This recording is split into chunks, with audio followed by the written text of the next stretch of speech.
Very good afternoon, parents. Welcome to our Parents Connection Session 2021. And this is for the Primary 2 and Primary 3 parents. Today's a special day for the Chinese families. It's the last day of Chinese New Year. And in Chinese, we want to say 元宵节快乐.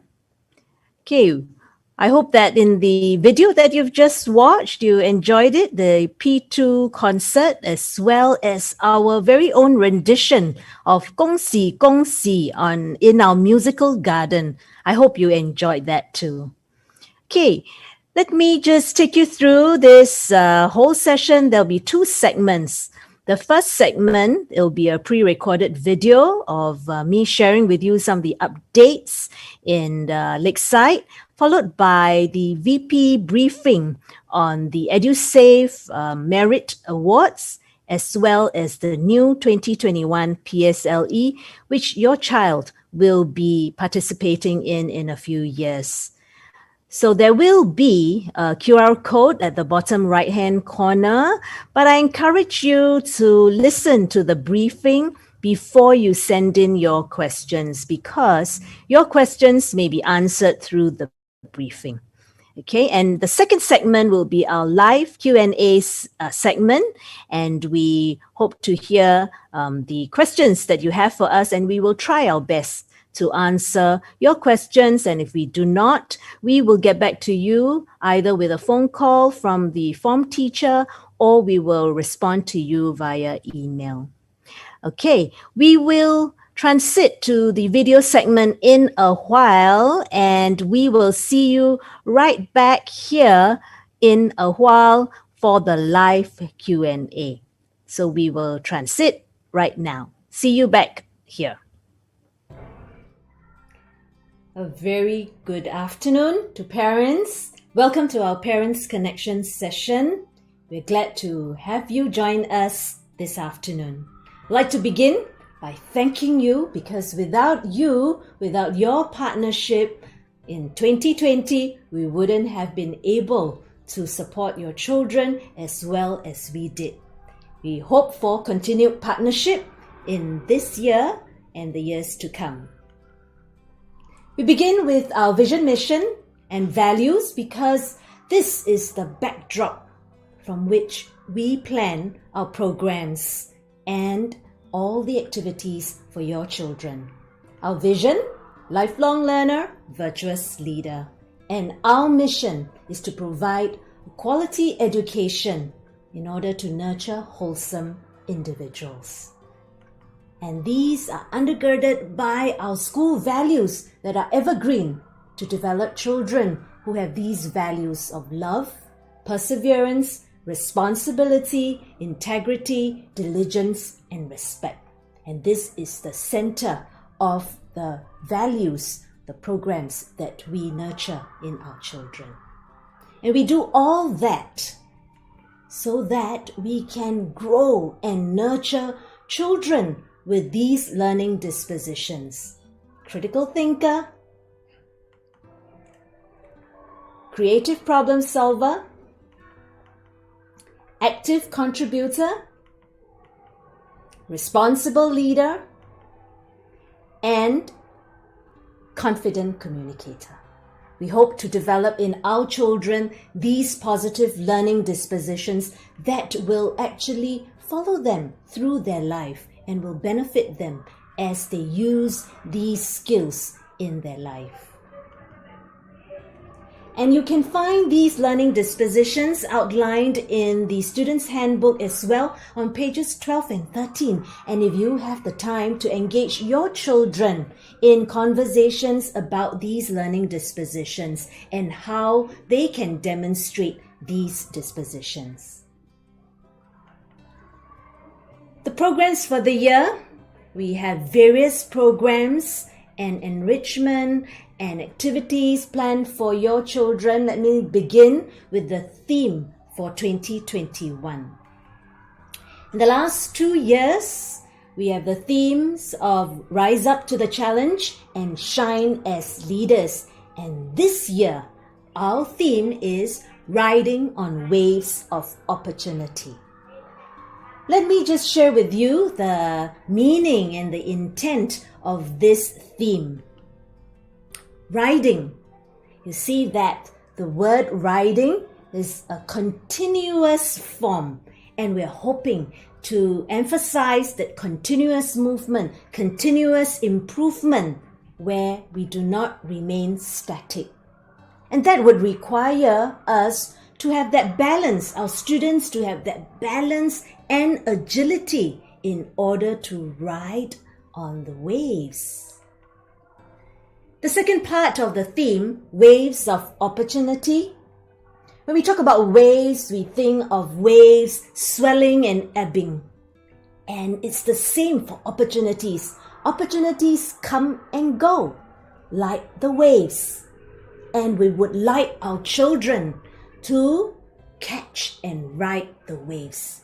When they encounter a challenge, a difficulty, they will see it as an opportunity and ride on it and think about the learning that they can get from it. Unique Lakeside Total School experience. That's what we want for our children, every individual who comes through the gates of Lakeside. We've shared this quadrant with you before. In order to develop and to give your child that total school experience, we look into 4 areas: the environment, to establish a caring and enabling environment, and to nurture positive and supportive relationships, and also to develop a holistic curriculum and to strengthen quality teaching and learning. And that's how we want to provide for your child that positive learning experience. And in the center of it, in the blue ring, we have designed our very own Falcon Positive Education. What does Falcon stand for? The acronym of Falcon stands for F, fostering positive relationship; A, accomplishing goals; L, leveraging strengths; C, counting your blessings; O, optimizing opportunities to contribute; and N, nurturing wholesome individuals. In order to bring that about, our student development team has also customized and designed this special SOAR curriculum. Let me take you through the SOAR curriculum. S stands for strengths-based development. O for optimistic dispositions. A for helping our children achieve their personal best. And R is for teaching them how to relate well to one another. So we have the SOAR curriculum, which we will implement through the form teacher guidance period this year.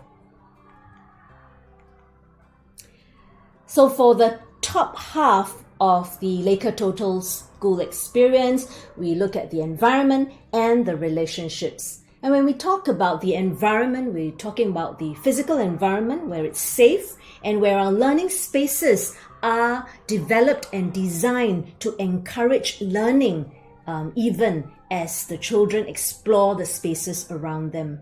We're also talking about the psychosocial environment where it's safe, inviting, and inclusive. And that includes the class environment as well, where teachers would have established certain routines to ensure that the tone in the classroom is trusting, caring, and respectful. Let me take you through some of the enhancements in the school environment so that you know what is it that your children are enjoying and benefiting from. We propagate the idea, the concept of the environment as the third teacher. And some of the enhancements, one of which is our musical garden. Our amphitheater is being transformed. You can see what it was before, where the children perform on the stage where the amphitheater is, we have transformed it and included some special instruments in there. Can you spot the life-size instruments, the bigger-than-life chimes, the cymbals, the xylophones, the manta ray, the drums?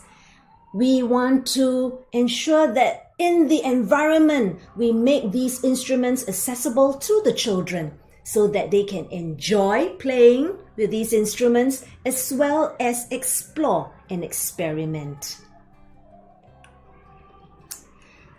A second enhancement we'd like to share with you would be 2 pilot classrooms. We call them classrooms of the future. And we have included flexible furniture where the classes are able to be transformed for the various purposes, and the children are able to move into various formation in order to learn better.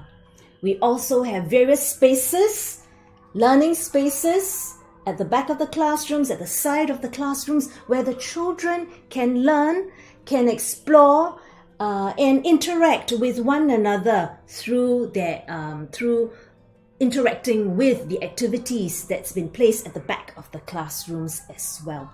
So these are the classroom of the future. It's a pilot that we are trying out, and we may scale up to the other classrooms as well. The third enhancement, our Bright Room. Our Bright Room has different areas dedicated to games, to reading, to doing homework, and playing board games. And this is a room that we actually have our children that have been identified who will require after-school supervision. So these are for identified and targeted students. So that's for our environment. Let's look at relationships.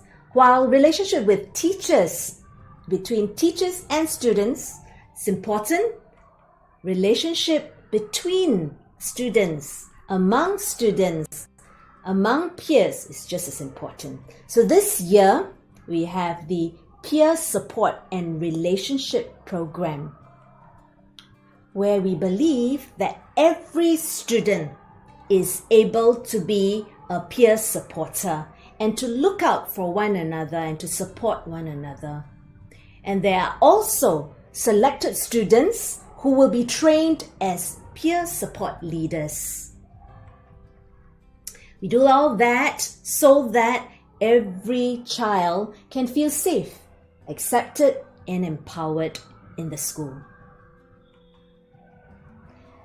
The second bottom half of the Lakeside Total School experience, we are looking at the holistic curriculum as well as the quality of teaching and learning. We continue to emphasize responsive teaching in the curriculum and co-curriculum, ensuring that there is a balance in the 5 different domains, emphasizing 21st CC skills and social emotional competencies development. So looking at 21st CC development as well as social emotional competencies development, we endeavor to nurture Lakers to be future ready, and one of our goals is to have every Laker to grow into a critical thinker who is prepared for the future. And how do we do that?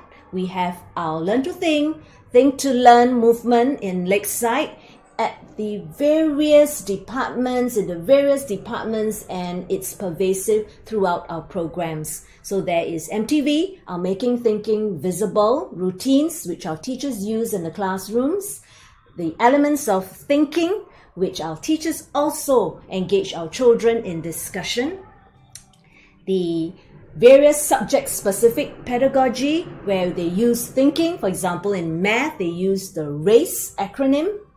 And then we have our Thinkers with Heart applied learning program where we use the design thinking approach, and it's integrated with ICT use and values in action, where our children use these skills to contribute back to the school and to the community. And of course, harnessing ICT, where we want to equip our children with computational thinking skills as well. Our second goal is to develop every Laker into an active contributor who is a creative problem solver and who is strong in digital capabilities. So we do that through immersive EdTech, where we introduce Google VR mobile phones, 3D viewing glasses in exploring lessons. So for example, we have science lessons on the respiratory system at the P5 level, where the children actually look at the respiratory system at close-up view. These are the other areas where we have introduced computational thinking skills to our children. We have the P5 Code for Fun, our P4 Applied Learning Program. We have our P3 coding lessons and our P1 and 2 PAL lessons, which is our Program for Active Learning. Our third goal is to develop our Lakers into responsible leaders who are anchored in values and who communicate confidently. So we have a comprehensive student leadership development where there are 3 tiers. The first tier is for all Lakers, all students. We believe every Laker can be a leader. And of course, we have development programs for our student leaders. And the third tier is for our EXCO leaders. 3 C's of student development. The first C, character development. The second C, competency building. And the third C is helping our children commit themselves as leaders and to grow. Homeschool partnership. It's not the same without your partnership. In fact, your partnership is critical in the growth of your child. So what's your role in helping your child in this educational journey? I can think of 4 areas. 1 is to help your child to reflect on their experiences in school. So conversations with them when they return home from school about what they've learned in school, what they encountered and experienced in school, get them to share with you. Secondly, help them to achieve their goals. Help, not achieve it for them. So don't do everything for them, but give them little stepping stones towards their goal. It could be a clue, it could be a question that you want to pose to them to help them move forward to the next step. Also, help your child to relate to others. Friends are important to your child in the development and in their school experience. If your child is able to relate to their peers and to their friends, they'll be able to have a positive learning experience, a positive school experience. So talk to them about what it takes to be a good friend, what it means to be a good friend, and what would they have to do to demonstrate those qualities. Building resilience. This is really important to teach our children to be able to bounce back when they face obstacles or challenges, and not to expect others to help them all the time.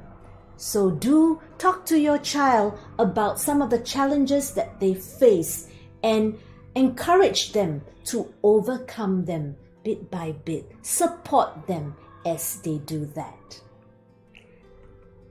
So with that, I want to thank you, and thank you for being on this journey with us as we together grow your child, and always quoting this quote that it takes a village to raise a child, and how every stakeholder, especially you parents, play an important role in developing our children. With that, I thank you. Welcome to the Parents Connection Session 2021. I will be briefing you on EduSafe Awards, the EduSafe Merit Bursary Award, and the EduSafe Good Progress Award. With the objectives of these awards. These awards celebrate a child's learning milestones and encourage progress and effort. We want to recognize the right learning dispositions from a very young age. You'll realize as I share the criteria that the focus is no longer on academic performance and results. Let me start with the GPA criteria. The GPA is given to P2 and P3. The GPA is given to students who have shown significant improvement in learning dispositions in the course of the year. Good conduct is an important criterion. Learning dispositions is something I'll explain later, so you can look out for these details later. This table shows the changes have taken place from 2019. Prior to 2019, I want to highlight the two criteria. All right, for EMB, you realize that the criteria is top 25% in terms of academic performance. And the GPA for P2 and 3 will be in terms of improvement in academic performance. So we are moving away from overemphasis on academic results and performance. So you'll see that the change has also taken place in the criteria for EMB and GPA. So you can see from this table that EMB is given to students who consistently demonstrate good learning dispositions, and GPA for those who show improvement in learning dispositions within the year. Just to highlight to you, the GPA will be awarded to students who do not qualify for EMB. Let me now explain to you what I mean by learning dispositions. I have been making reference to them in the previous slides. At Lakeside, we do measure learning dispositions in our own way. So learning dispositions basically refer to the way in which the learners engage in and relate to the learning process. We have crafted our learning dispositions very carefully. We've taken into consideration our vision, lifelong learners and virtual leaders, as well as the goals that we have for our students. We are also very mindful that with the strategic goal of developing future-ready Lakers, we ensure that our learning dispositions also take into account 21st century competencies and future-ready skills. We have actually unpacked our learning dispositions with our students, and we have highlighted to them that these are the qualities that we're looking for in our students, and this will be included in our learning dispositions. Just to share with you, our learning dispositions are already printed in our students' handbook, pages 12 and 13, and we've also unpacked these for our students. So if you were to have a conversation with them, they may be able to tell you what are the learning dispositions for their levels. The teachers will create sufficient learning opportunities for the students to demonstrate the learning dispositions throughout the year. So when it comes to identifying students who have shown improvement, who have been consistent in demonstrating the learning dispositions, the teachers should not have any problem. In addition to ensure fairness, the teachers will also discuss about the students' learning progress with other subject teachers, the year heads, and other teachers who have some interaction with the pupils. We have also unpacked the learning dispositions to our Lakers. So this is what we have shared, that these are positive behaviors and attitudes that they should be showing towards learning. We hope you can also reinforce this message, and we have also shared with them how our learning dispositions are aligned to our school vision and values. Our students will also get the chance to think through these statements and decide how they have demonstrated this learning disposition. The students will bring back a LD or learning disposition self-feedback in their My Journey file. You may want to take a look at it and go through and have a conversation with your children about the learning dispositions they have demonstrated, because it's their own reflection of how well they've demonstrated the different learning dispositions. I've come to the end of this presentation. Please contact the subject teachers or form teachers if you need more information about the EduSafe Awards. Thank you very much for your attention. Good afternoon, parents. Thank you for taking time to join us this afternoon. For a few years now, we have been hearing about the new PSLE scoring and the Set 1 posting. 2021 is finally here. Let me go through together with you and let's try and recall what are some of these changes that have been made. Over the years, the Singapore system has been very good at producing students who are very exam smart. They can study hard and they score well for their exams. Not that there's anything wrong with that, but as you can see for yourself, with the changing landscape, where a lot more problem solving, where there's a lot more complex and uncertainty, it is therefore timely and important for us to move away from an overemphasis on academic results and for schools and parents to focus a lot more on helping the children to discover their strengths and their interests so that they can navigate more successfully in the new landscape. The PSLE scoring changes have two main aims. Number one, to reduce a fine differentiation at a young age, and number two, to recognize students' level of achievement regardless of how their peers have done. If you take a picture or scan the PSLE microsite QR code, it will be a place where you can get a lot of information as well as updated information about PSLE. The PSLE remains something very important as it is a useful checkpoint for us to understand where our children are in their learning after 6 years of primary school, and it's also important to gauge their learning needs so that they can progress to the secondary school and take the subjects at a suitable level. This table shows the achievement levels, also known as AL. There are 8 achievement levels from 1 to 8, as you can see in the table. The corresponding exam marks are also shown for each of the levels. Your AL achievement that a child receives will be based on how he has done for his exams. It is not in comparison with the peers. Therefore, he just has to put in effort and do his best and get the corresponding achievement level. It is not dependent on how well or how poorly his peers performed. This table shows the PSLE score, which is a total of all the individual AL levels in the 4 subjects.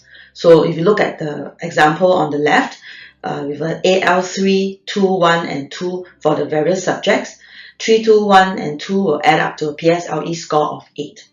The table next to the PSLE score shows you the bands that will allow the child to go into each of the different streams when they're in secondary school.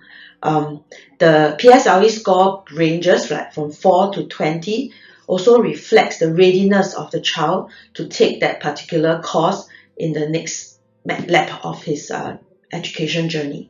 This remains the same. The curriculum is continually updated. This is not related to PSLE scoring and the Set 1 posting changes. Well, now, what has changed? The T-score is no longer in use, so it's now replaced by the PSLE score. The main purpose is to reduce the fine differentiation between the students and their peers. Therefore, the children just have to work hard to make sure they do their best, and that's the achievement level that they will get. It is not, there's no need to compete with their peers to be better than them so that they can get a higher aggregate. Students will be assessed based on their own achievement instead of comparing them to their peers.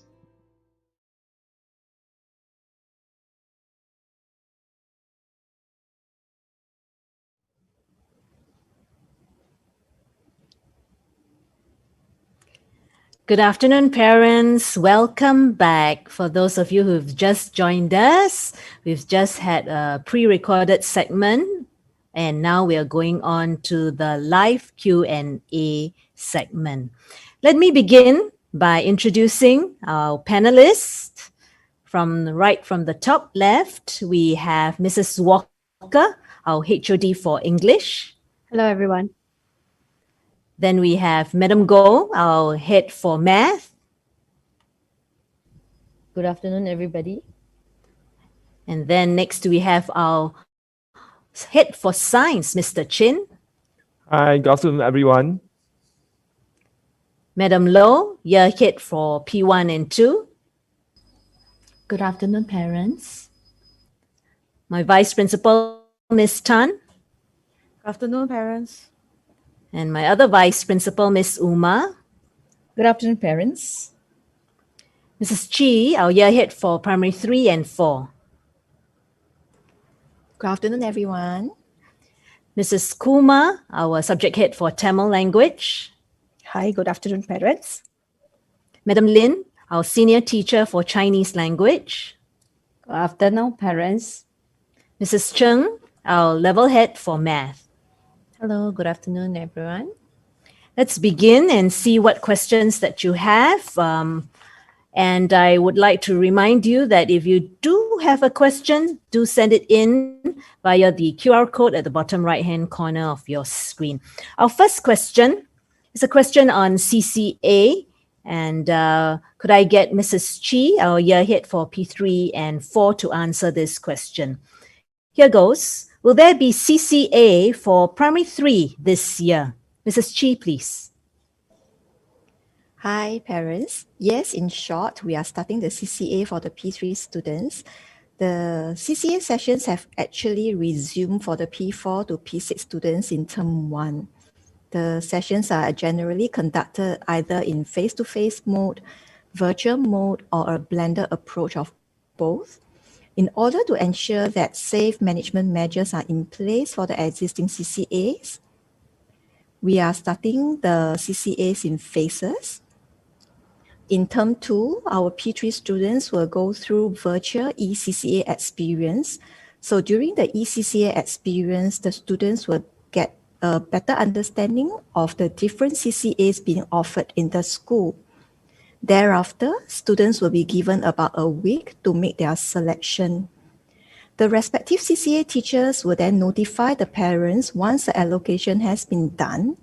Official CCA sessions should start for the P3 at around term 3. If the parents are interested to get to know our CCAs available earlier, you can actually look at our school website. The information can be found there. Thank you. Thank you, Mrs. G. Our next question is on transition for our P2s to P3. How apt, right? Question goes like this. How can parents help to transit P2 students to primary 3? I would like to invite our vice principal, Ms. Tan. Ms. Tan is relatively new to the school. She's just joined us end of last year. So if you've not met her, because we've not had face-to-face sessions with the parents, Ms. Tan is our new vice principal. Welcome to her. Ms. Tan, can you answer the question as well? Okay, hello everyone again. Definitely from P2 to P3, there are some changes that the students will need to adapt to. There will be a fourth subject, for example. Besides doing English, Maths, and Mother Tongue, the students will be taking science. Generally, science is a very real subject that's all around them. So the students are naturally attracted to science. Support your child by getting them to ask more questions and to be curious about what they see around them. Please do not overstress your children by buying them science assessment books and getting them to memorize all the science facts. I think that may kill their interest for science. So instead, maybe be a bit more active. Bring them to the science center, bring them to the park. Just walk around your housing estate. Look at some of the plants. I think that will really provide them with a lot more a better foundation to learn science when they're in P3. The second, of course, is weighted assessments. In P3, there'll be weighted assessments that the children will have to take, and of course, the exam at the end of the year. So to reduce stress on one or two big exams, weighted assessments are introduced. These are usually bite-sized or very small bits of little performance tasks or bite-sized tests that the children will do.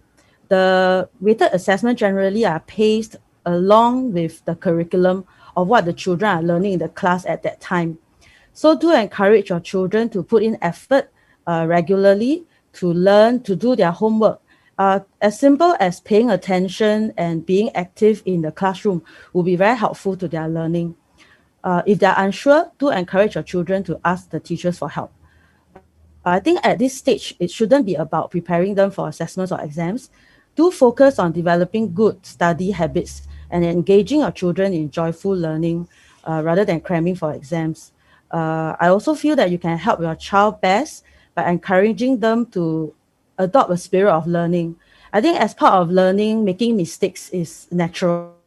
So let them make the mistakes at this young stage, learn from the mistakes and find some joy in learning. I think to me, that's the most important. Yeah. Okay, thank you.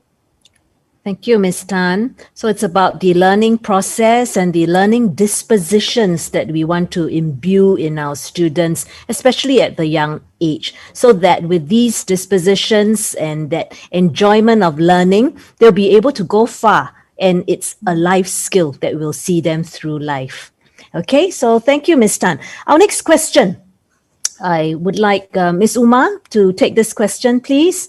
With the removal of mid-year exam at primary 3, will the school and parents gather enough information to assess the child's ability? So it's about exams. I think there's a certain level of anxiety that parents may have for something that's a little bit different, a shift away from our academic results. So, Ms. Uma, please. Yes, okay. Good afternoon, parents. I think before I talk about how we give information or whether there's enough information, I think Ms. Tan and Mrs. Goh just touched the very important point about enjoyment of learning. So the whole idea of removing mid-year examinations is really to give time for teachers and students to enjoy the process of learning and teaching. So if you have exams, of course, you naturally know that there's a tendency for parents as well as teachers also to ensure that there's preparation for the assessment. So we bring about joy of learning. We need to free up time and space for this to happen. And removing mid-year examinations means there's time freed up to do all the things that Ms. Tan spoke about, enjoying learning, the holistic development of students, more time for developing understanding of concepts, deeper learning, nurturing curiosity, and so forth. However, removing exams doesn't mean there's no exams or no assessment at all. For P1 and 2, of course, those who are P3, parents of P3 students know that P1 and 2, we did not have weighted assessment. So as Ms. Tan pointed out, at P3, the difference is there will be weighted assessment. And we want to continue, the transition will be smoother for our P3 students because without mid-year, it is just weighted assessments for the first 3 terms and a final year exam at the end of the year. So information on, or rather feedback on learning will be gathered through daily work, the children's daily work, teachers' observation of their participation in class, the group work. The teachers will be able to gather information from all these different sources through their conversations with the students as well. And for parents, I think you're used to this. Parents, you have been receiving information, feedback from teachers in the form of checklists or qualitative feedback comments. And this will continue in P3 as well. So the teachers will continue to give feedback on students' learning. They'll give, there may be class-based tests, bite-size, and then verbal feedback, written comments on written work, and so forth. So as parents, we urge you also to work with the teachers. Do also check on the students' homework. There will be comments or feedback given from the teachers. If you have any questions, do work closely with the teachers, contact them and for clarification and any other support that you may need. Thank you. Thank you, Ms. Uma. Okay, next question is for you, Mr. Chin. It's on science. How do we help our children to understand science concepts? Mr. Chin, please. Okay, thank you for the question. Just now, our VP, Ms. Tan, has already mentioned children are naturally curious. So your children coming to P3, even at P1, P2, there are 3 C's with them. They can learn abstract concept, they are curious, and they are creative. So if you leverage on these 3 C that children have, parents can do these 3 R to partner with school. So I recommend that you can try these 3 R at home with your children. First is reading. The first R is read. Improve their scientific literacy by exposing them to science texts. For example, the textbook is a good start, a good place to start to get your children to read. The next thing is they can read magazine. One of our most popular title in our library is A Young Scientist. So get them to go to a library to borrow non-fiction books and even magazine like this so that your child can improve their science literacy. And also get your child to prepare for a lesson by reading ahead or reading after each topic that is taught in class. Next R you can think of is the R in experience. Like what Ms. Tan say, beyond reading and doing assessment, very important to learn scientific concept. The child need to experience it. So the R here means try to give your child experience at home. Try to get them to go to science center, bring them to the park, expose themselves to the different learning experiences for science. And even watching documentary and videos are good science experience for a child to go to places and to look at live processes, which are very abstract concepts, even topics like energy. The child probably cannot see, but a lot of good documentaries on YouTube are very good to bring this abstract concept to show the child. And finally, the last R is reason. So get your child to explain things around them. Get them to use what they have from the previous two R, the reading, the experience, to explain those things that are around them. It's all right if they get it wrong or it's not accurate. The most important thing is get your child to have this confidence to give reason, to explain things. And most important, when you look at a child assignment, when they make a mistake, it's not about the mistake, but it's like, okay, look at your mistake. What is it that you have gone wrong, or what is it that you can explain better? So make improvement. So ask question, not just a child asking you a question or asking teachers question, but parents also can ask the teachers, partner with your teacher, ask question like, hey, why is it my child having these issues? Connect with the teachers. Teachers will be connecting with you. So do reply the teachers when they connect with you and work with the teachers to improve the learning of scientific concept. So I leave you with these 3R, reading, the I experience, and also get a child to reason. All right. Thank you. Thank you. 3 R's from Mr. Chin. Let's move on to math. The next question is for mathematics. Mrs. Cheng, you like to get ready for this question. How can we prepare our kids to achieve greater heights and maximize their potential if they are already able to grasp the concepts well? So that's for math. Mrs. Cheng, please. Yeah, okay, thank you for the question. All right, so after each key topic, we do send back an assessment checklist. I think by now, most of you would have received at least one. And inside this checklist, we have the breakdown of the different learning objectives within each topic. So the checklist actually provide parents with a good idea on what the child can or cannot do within that topic. And from there, we hope to partner the parents to help the children bridge the gaps that they may have and help push them to greater heights. For children who are already doing very well, that means they are able to grasp all the concepts well. In class, our teachers do differentiate the teaching and learning. For example, the teacher may set aside certain activities that your child can explore after he or she has completed the assignment given. So there are also more opportunities for some independent learning. Perhaps during problem solving, teacher may not give as much guidance. Okay, and parents can also approach your child's math teacher to discuss further possibilities of providing some enrichment activities that are suited for students coping well in the subject. Yeah, on the home front, apart from just worksheet-based tasks and assignments, developing mathematical thinking could also arise from our daily conversations. So perhaps involve your child in simple activities like even going to the supermarket.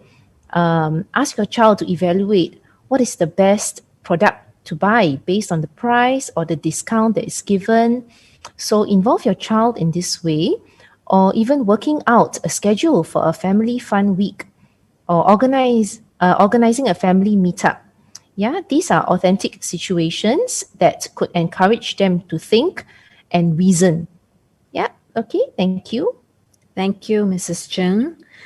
I'll move on to a question on Swim Safer. Okay.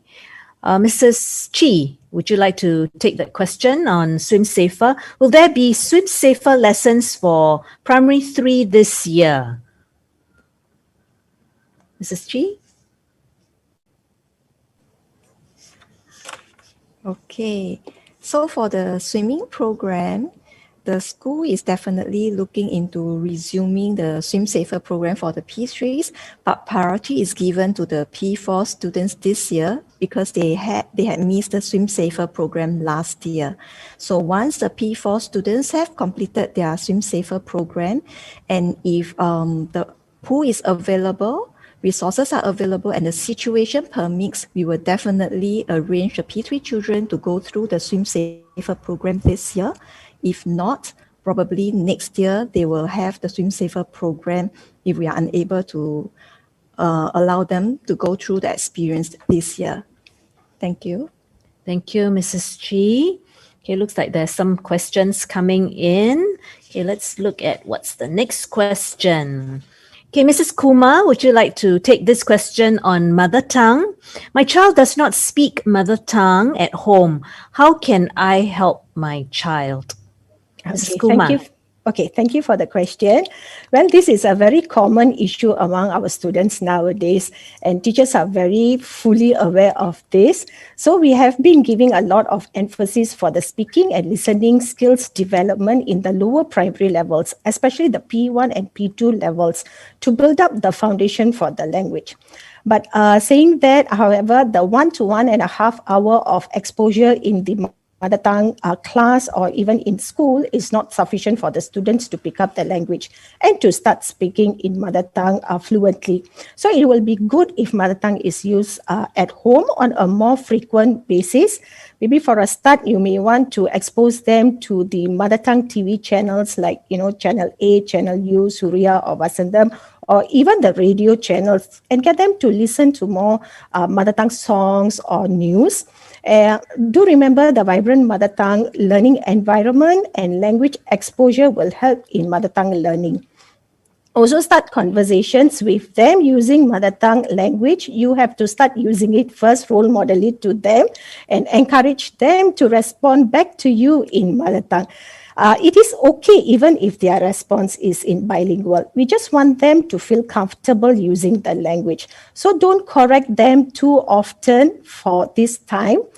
With continuous use, they should start speaking fluently in mother tongue. Thank you.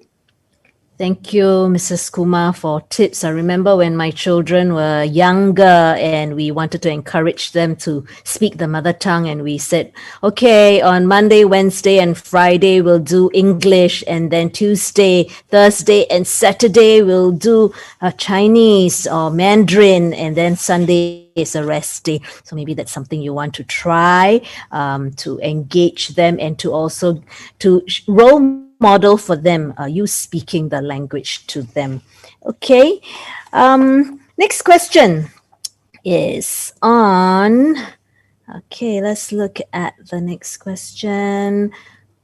Okay, it's on a Chinese question. Madam Lin Lan. Okay, the Chinese question says, 家长应该要怎么样帮孩子打好作文的基础? Okay, if we translate that, it's my child is weak in Chinese writing, and how can I help him or her? So I'll have Madam Lin to respond in Chinese, and then can Mrs. Kumar, can you respond in English? Okay, Chinese writing. So maybe you talk about mother tongue writing in general. Okay, for Mrs. Kumar. Linan. Okay. 林老师。好，谢谢的家长提出的问题。那么关于孩子的写作方面的这个问题，很多家长都很关心。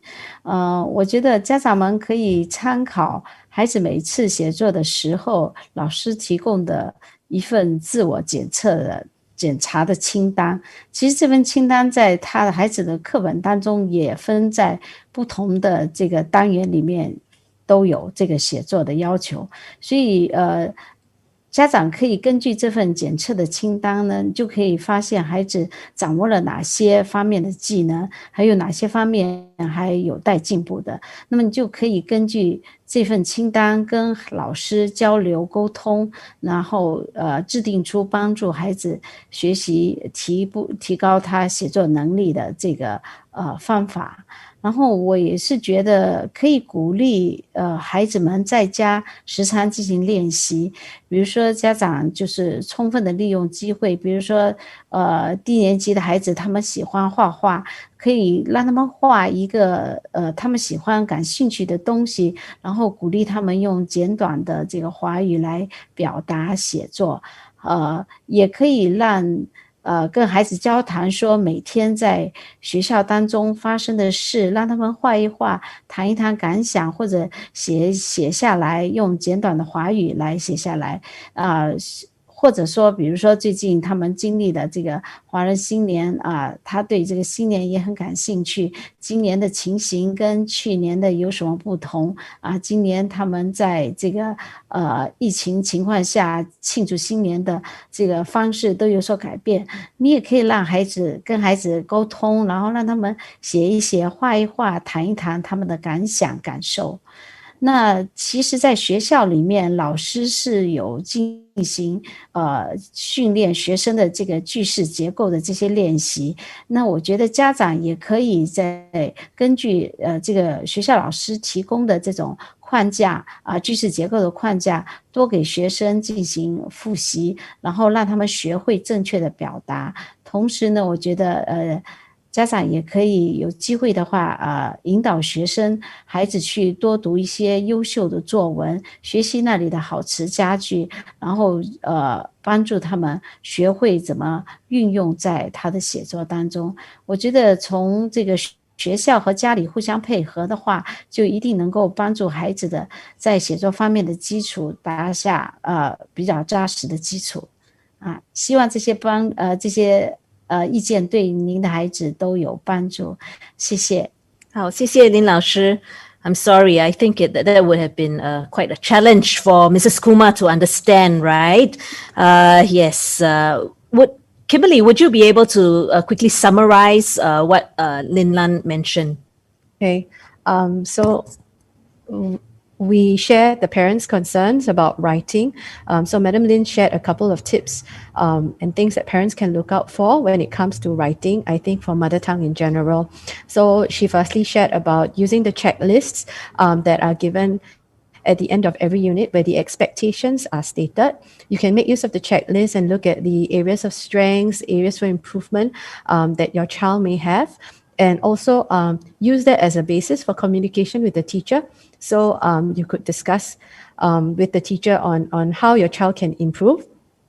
She also shared about practicing at home using opportunities to get your child to use the language. So for example, you could get them to draw or and then write basic sentences to explain or describe their drawing.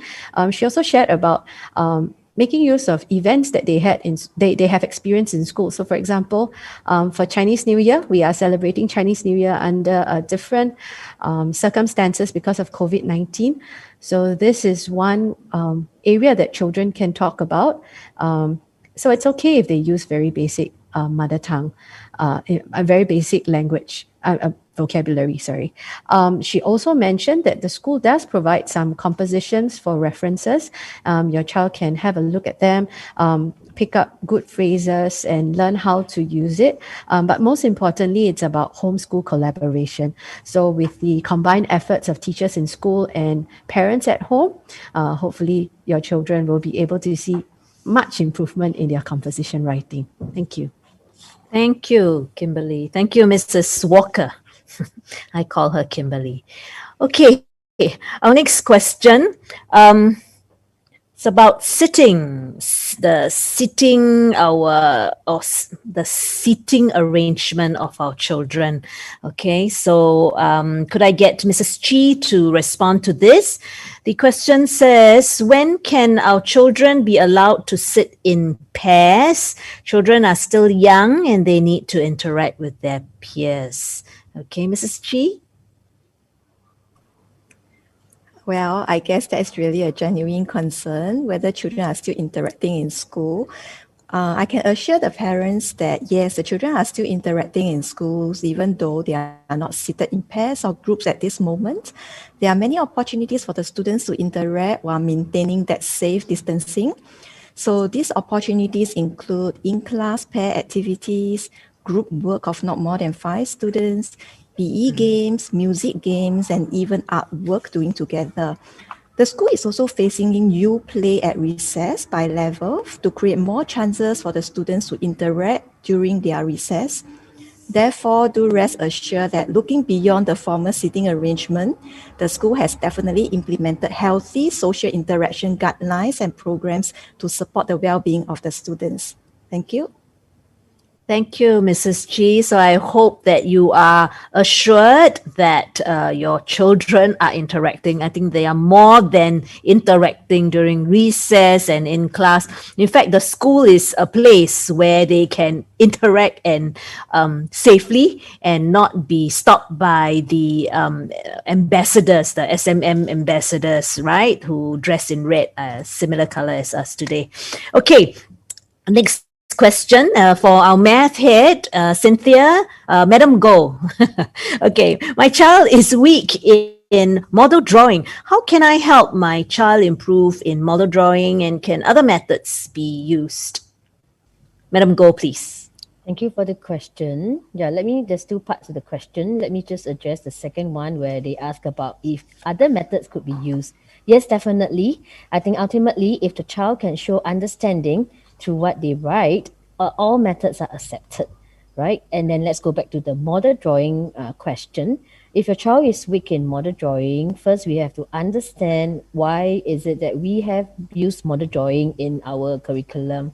Model drawing helps a child see the mathematics concept, and then it has proven to be very effective to allow the child to grasp concepts. So if the child is weak in model drawing, we would suggest for them to start using the models for questions that they are already familiar with. So we start simple, and then they grasp the whole idea of using the rectangle bars to represent the maths concept, and then there they learn how to do complicated models afterwards. Yep. So I hope this helps you. Put your heart at ease and tell you that how important is model drawing. And then if you have any other question, do also see and talk to your math teachers, child's math teachers about it. Thank you. Okay. So there are more questions coming in. We'll look at one question for our year head for primary 1 and 2, Madam Low. Will there be top students in class for P2? And will these students be eligible for the EMB award? Okay, I think the right person to answer this is Madam Low. Thank you for the question, parents. Good afternoon. There will not be any weighted assessments for the P1 and P2s to actually move away from the narrow focus on grades and actually help them discover the joy of learning, like what Mr. Chin also shared. So the children will be presented a certificate to affirm them of their efforts in developing their social emotional competencies.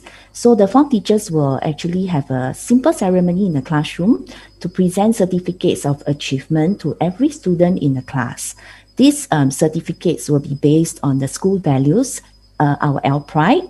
So everybody will receive one certificate, and I'm sure you have seen them last year. Your children may have showed it to you.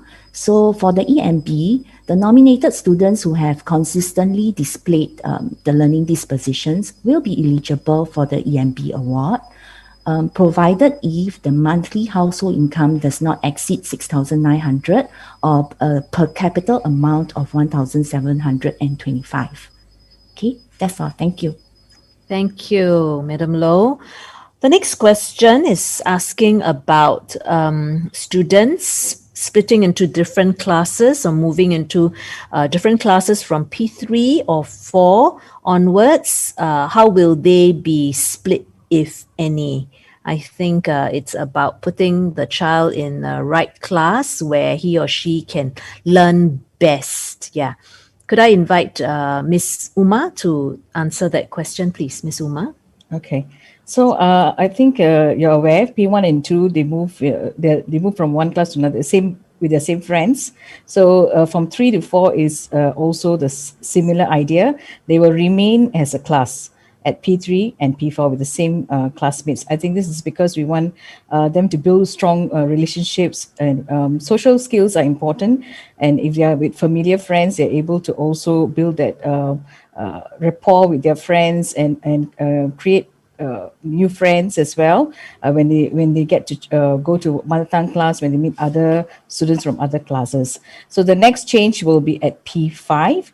At the end of P4, there's subject-based banding, and subsequently they will be allocated new classes based on their subject combinations. Okay, thank you. Thank you. Okay, we have time for maybe one last question. We have promised that we will end on time at 5:15. This question is quite direct. Is CCA compulsory, and can students take up more than one CCA? Okay, could I have could Miss Tan, could you take this question, please, Miss Tan? Is CCA compulsory, and can students take up more than one CCA? And if the rest of you, our yearheads, if you want to add on, please feel free to add on. Could I suggest one of the yearheads take this question instead? Sure. Okay, Yeah, Miss Tan is sorry. new, so she's not sure whether it applies to this school as well. Yeah, sorry. Would anybody like to take that? CCA compulsory? I can try. Okay, while CCA is not compulsory, it is highly recommended. CCA provides a platform for students to learn beyond the academic subjects, build resilience, develop values, and even widen their social circle. It is also a good opportunity to discover the child's talent and probably also discover an area to go into for DSA when they reach P5, P6. So even though it is not compulsory, I think I would highly recommend parents to consider, discuss with your child what he or she likes, and give the child a chance to explore beyond the usual academic areas. Thank you. Thank you. Mrs. G. Thank you. Sorry, Miss Tan, for putting you in a spot, yeah? I think maybe I'll just add, because it's another part whether they can take more than one CCA. Yes. Yeah, so I think as Mrs. Chi said, there's a lot for children to benefit from participating in CCA. However, they need to be able to manage with their other commitments as well. So I think basically all CCAs are on the same day, which is Tuesday afternoon. So it's very difficult for a child to be involved in more than one CCA. So they will have to be involved in one CCA, and I'm sure whatever CCA they're in, they will enjoy the experience. Thank you. Yep, thank you. So it's about holistic development. It's not focused on academics alone. Neither is it on just CCA alone. So we want to develop every Laker that comes in a very holistic manner in all the domains, all 5 domains. So we want to make sure that our children enjoy the school experience as well. So we don't want to overstretch them and they are so stressed, be it with other commitments, with CCA or with their subjects, such that they do not have that positive school experience. So we are trying to grow that positive school experience with a holistic development of every child who is in Lakeside. Okay, we will end here, and if there are still questions that you have, do email us or to engage your form teachers, and we will try to answer your questions, and if it's specific to your child, do engage your form teachers and subject teachers, and I'm very sure the teachers will be happy to help you to engage you further. All right, we've come to the end of the live Q&A session. I hope that you have benefited, found the information useful, and be able to guide your child in collaboration and partnership with us. Thank you, and have a great evening. Goodbye.